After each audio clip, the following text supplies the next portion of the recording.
Pero bueno, dicho esto, vamos a empezar por el primer punto, que básicamente pues es la introducción, ¿no? De este tema que vamos a hablar, en el que, como hemos comentado, pues la batalla de Normandía es mucho más allá que ese primer día de la operación de desembarco y demás, sino que se va a prolongar durante prácticamente 2 meses y medio, ¿no? Con esa ya retirada ya de toda Francia. Y no sé Sí. qué valoración haces de estos combates. ¿Por qué consideras que únicamente se han centrado los primeros días y esta segunda parte que vamos a ver, pues ha pasado un poco sin pena ni gloria? Bueno, a ver, la operación, o sea, el desembarco, Overlord en sí mismo, el día D famoso, es una operación que lo tiene todo, ¿no? Para ser espectacular. De hecho, se han filmado cantidad de películas, se han escrito un montón de libros, digamos, de literatura de historia militar más popular, ¿no? Entonces, pues tiene de todo, un plan arriesgado, lanchas, ejércitos aliados, paracaidistas, comandos, mucha suerte, personajes, grandes personajes, Rommel, Hitler también, Montgomery, Eisenhower y tal, ¿no? Es decir, es una operación, digamos, un gran éxito. Incluso hasta Stalin, ¿no? En los discursos que dice, es una operación que desafía cualquier imaginación, ¿no? Los medios empleados y tal. Pero luego viene el desembarco, de hecho, es un éxito extraordinario. Si nosotros ahora lo vemos como una especie de algo natural, ¿no? Que triunfara. Pero en aquel momento ni muchísimo menos estaba tan claro que iba a triunfar, y teniendo en cuenta el nivel de la oposición alemana y los múltiples factores que podían hacer que naufragara, nunca mejor dicho, el plan, pues la cosa salió no bien, sino muy, muy bien, digamos. Salvo un pequeño contratiempo en Omaha, pues la operación fue extraordinariamente bien hecha, ¿no? En la noche del 6 de junio, los aliados tenían ya 150.000 hombres en la playa, que se dice pronto, 150.000 hombres, ¿no? Y prácticamente, aunque los alemanes lanzaran pequeños contraataques a la playa, los alemanes no tenían ninguna posibilidad, de hecho, ya de revertir el curso de la batalla. A partir de ese momento, que digamos es lo que vamos a tratar ahora, aquí se trataba de qué iban a hacer los aliados para vencerlos rápidamente, ¿no? Em, los aliados tenían dos propósitos el 7 de junio por la mañana, por decirlo así, ¿no? Uno era unir las dos cabezas de puente, la cabeza de puente de Utah y la cabeza de puente grande que se extendía entre Omaha y Sword, que es la playa más situada más al este, en el sector británico, y tomar Carentan, que es la salida norteamericana hacia la península del Cotentin, y tomar Cherburgo, el puerto que está situado en el extremo meridional de la península del Cotentin, que piensa utilizar como puerto, es un gran puerto. Eso por una parte, y por otra parte, hacer avanzar la cabeza de puente para conseguir espacio para, para poder desembarcar más hombres. Es decir, porque quieras que no, la cabeza de puente original primera, pues ahí no permite más que almacenar lo que serían vehículos, pertrechos y hombres de una división aliada por playa, digamos, ¿no? Porque las divisiones aliadas, al contrario que las divisiones alemanas, son todas absolutamente son mecanizadas. Es decir, los alemanes todavía mueven su artillería con caballos, la infantería tiene muy pocos vehículos, excepto las divisiones Panzer, pero una división aliada, no solo blindada, no tiene un solo peatón, excepto las divisiones aerotransportadas, ¿no? Una división norteamericana, una división blindada norteamericana necesita 230.000 litros de gasolina diarios para combatir. Es una animalada. Solo de pensar en almacenar esa gasolina, pues ya necesitas espacio, ¿no? A pesar del oleoducto. Es decir, la misión, el plan de Montgomery, pues es el plan operacional, porque Montgomery es el comandante en jefe de las fuerzas terrestres aliadas. No es Eisenhower, ¿eh? Eisenhower es el comandante supremo de las fuerzas aliadas. El plan de Montgomery es, de entrada, lo más urgente, unir las dos cabezas de playa, y luego digamos, el empuje operacional o el plan operacional de Montgomery es adelantar una serie de fuerzas blindadas hacia adelante, incluso asumiendo que deben ser sacrificadas, para impedir que Rommel, al que Montgomery conoce ya desde el Alamein, y además así lo dice en una gran conferencia que hay el 15 de mayo en la... Que, no, me voy a tener un momento en esta conferencia porque esta conferencia es crucial para entender todo lo que va a venir. Montgomery había sido alumno de pequeño en la St. Paul School de Londres, en Hammersmith, y St. Paul School de Hammersmith es uno de los edificios que el Ministerio de la Guerra británico requisa pues para cuarteles generales, etcétera, etcétera, ¿no? Durante la guerra.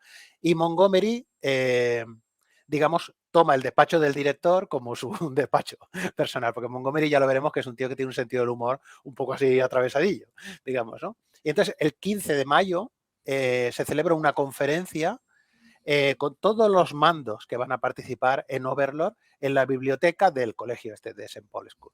El único que llega tarde para mosqueo de Montgomery es Patton, porque hay cuatro policías militares gigantescos. Según cuenta uno que conserva las notas, hay 4 policías militares norteamericanos inmensos en la puerta para aquello de a las 9 de la mañana, cuando empieza la conferencia, ahí no entra ni Dios. Bueno, pues el único que llega tarde es Patton, llega 10 minutos tarde y el otro ya se mosquea un poco, ¿no?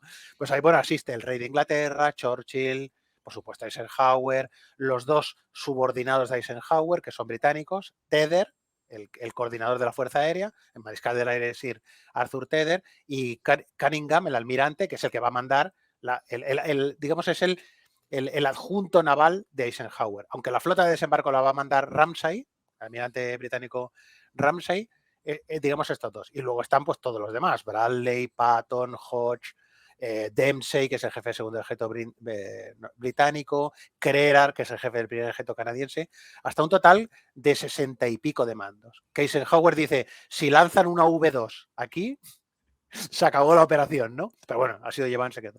Entonces Montgomery enseña un mapa gigantesco que tiene de toda Normandía y este mapa le va a causar más problemas que ventajas, porque en este mapa están marcadas lo que él dice que son las líneas de progresión que están establecidas. Es decir, él llama J es el día del desembarco, y recordemos que en ese momento todavía no está establecido qué día va a ser, porque hay problemas de clima, etcétera, ¿no?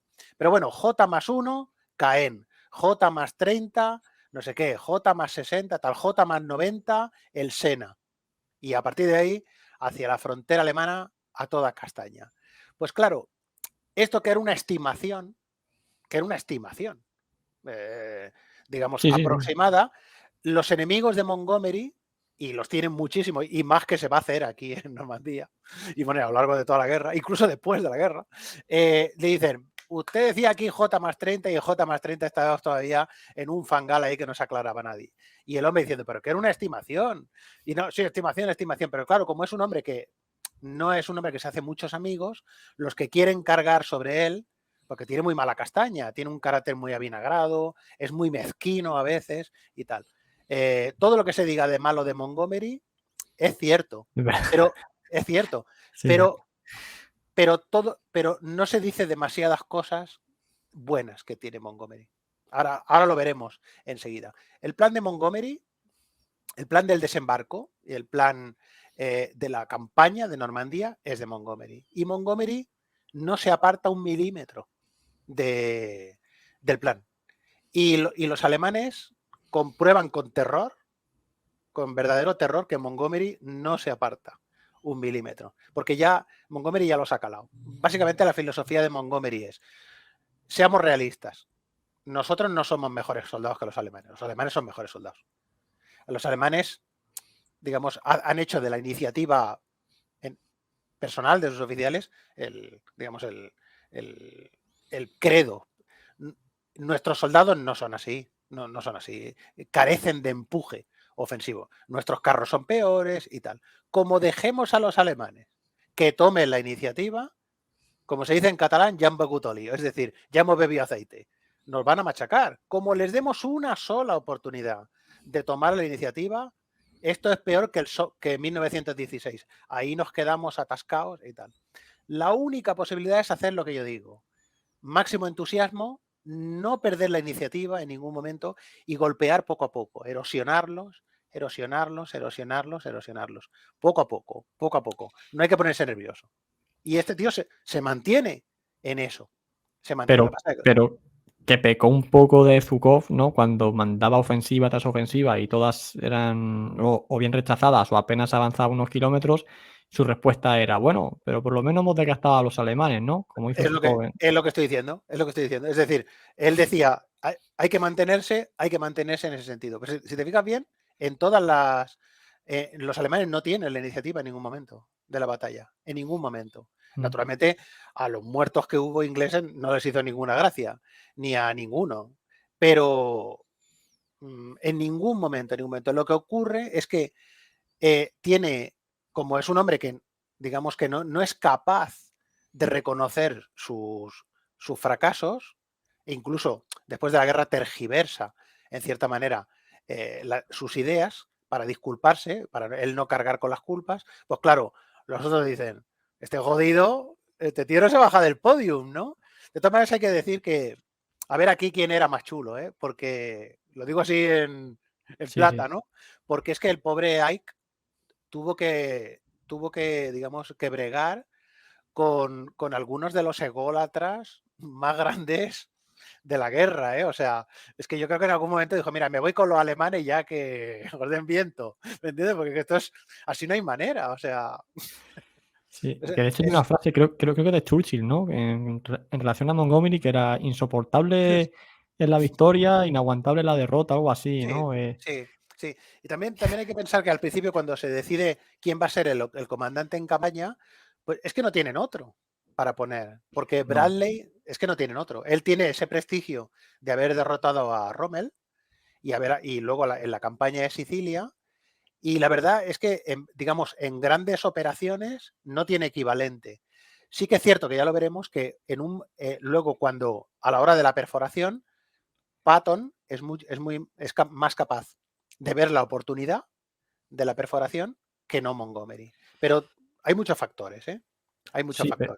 pero yo me centraría en el momento en el que precisamente este plan que has comentado tú falla, en el sentido de que una vez se produce el desembarco, quitando la playa de Omaha, donde se puede encontrar un poco más de dificultad, pero que en cualquier Sí, caso termina cayendo al final del primer día y no se produce ningún rechazo en ningún desembarco, ¿no? De ninguna de las 5 playas, pero sí que, si bien por la zona de Valleu sí que se puede avanzar bastante, frente a los ejércitos canadienses y británicos que está Caen, no se va a poder avanzar tanto, aunque Valleu sí que la toman ellos, pero me refiero que sí, más a la derecha no la van a poder tomar y ahí ya se va a producir pues ese fallo en el que no van a conseguir lograr su primer objetivo y luego ya se van a quedar de alguna manera empantanados en esa cabeza de playa que, como tú has dicho, es demasiado pequeña, no les va a permitir aprovechar todo su potencial, no les va a permitir desplegarse y, salvando todas las distancias, no va a pasar un poco como en las Termópilas, que a pesar de tener una superioridad en material muchísimo más grande que los alemanes, al final no la pueden tampoco terminar de aprovechar completamente porque no pueden lanzar como los soviéticos, ofensiva por aquí, por allá, por acá, aprovechándose de su gran superioridad. no, claro, al principio la superioridad está más o menos, o sea, no existe. Claro. Al principio los alemanes, por ejemplo, son muy desgastados porque la artillería naval aliada que está en la bahía del Sena, en el desembocadura del Sena, alcanza hasta dentro. O sea, me refiero que tanto Rommel como luego Kluge harán notar esto, o Schweppenburg, ¿no? El jefe del cuerpo del grupo Panzer Oeste, ¿no? Aquí lo que ocurre es que, digamos, lo que decía, o sea, J más 1, J más 30, no sé qué. Él habla de esta línea de progresión, ¿no? A la manera de la Primera Guerra Mundial. Eh, realmente Caen, concretamente la ciudad de Caen, no tiene la más mínima importancia dentro del plan de Montgomery. Lo que Montgomery, digamos, falsea luego es que dice, no, es que yo aguanté a los alemanes para darle oportunidad a Bradley de perforar en Cobra y envolverlos. Eso es mentira. O sea, eso Montgomery en sus instrucciones, o sea, digamos, después de la guerra dijo, no, yo es que tanto en las memorias como en de Normandía al Báltico, que son una especie de memorias más grandes que no están traducidas al castellano, él dice, no, no, no.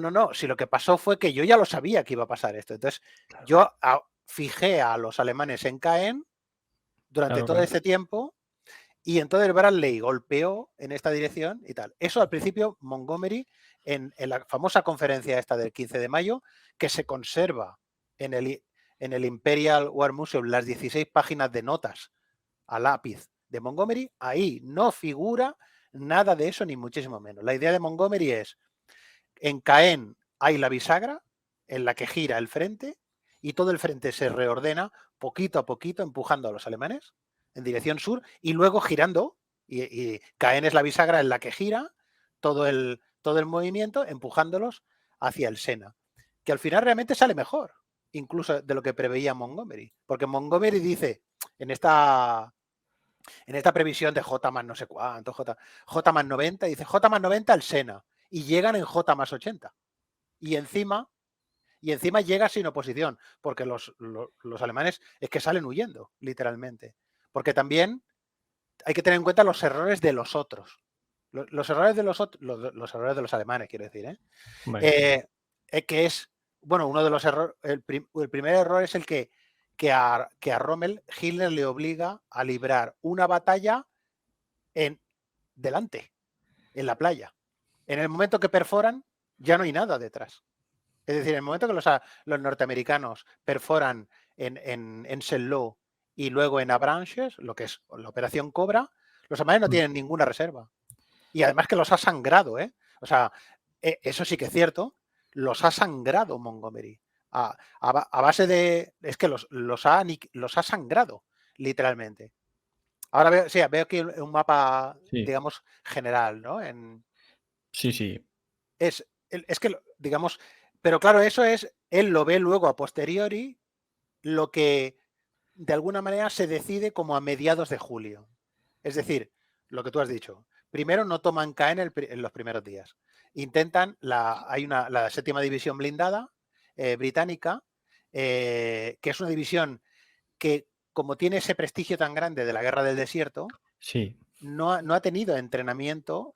Por ejemplo, ha habido una cosa que los aliados no han tenido en cuenta, excepto Alan Brooke, que había leído a Balzac, una de Balzac sobre los chuanes, los guerrilleros aquellos monárquicos que habían combatido en Normandía y en Bretaña contra los ejércitos revolucionarios franceses. Nadie sabe lo que el bocage, los setos, puede producir en un ejército mecanizado. Y es que si tú has estado en Normandía, yo he hecho trekking ahí por Normandía, y entonces es que son caminos encajonados, sobre todo son en el sector americano. El sector americano son más profundos. Y en la época, en 1944, aún era más denso el bocage. Son caminos encajonados en los que no pueden meter un blindado, en lo que favorece la defensa. Totalmente. O sea, el defensor ahí, ese es el terreno del defensor, totalmente. Y nadie lo había previsto esto. No hay ningún estudio, o por lo menos si lo hubo, no lo sacaron en público, en que se hablara del daño que podía hacer el bocage en una de las bazas del ejército aliado, que era el movimiento, la movilidad superior. Y es el paraíso del defensor, ¿no? Entonces, pero aparte de eso, los alemanes también se ven restringidos a mover sus carros de combate por las carreteras. Sí, es un arma de doble filo, tanto afecta Sí, los contraataques alemanes, que no son tan eficaces como pretenden, y afecta también, evidentemente, claro, a los intentos de ruptura aliados. claro. Y además es que donde si se estudia el mapa, todas las carreteras convergen en Caen. Es decir, por eso Montgomery quiere utilizarlo como una bisagra. Para él, Caen no tiene la ciudad en sí, no tiene ninguna importancia. Es que Caen, al este de Caen, hay toda una serie de puentes en el Orne, en el río Orne, que le permite, Sí, si se cruza este río, por aquí. exacto, acceder a la llanura de Falaise.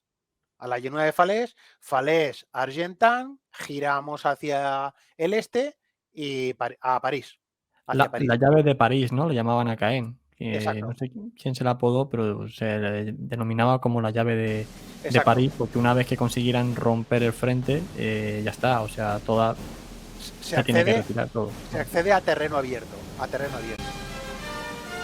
¿Deseas saber más?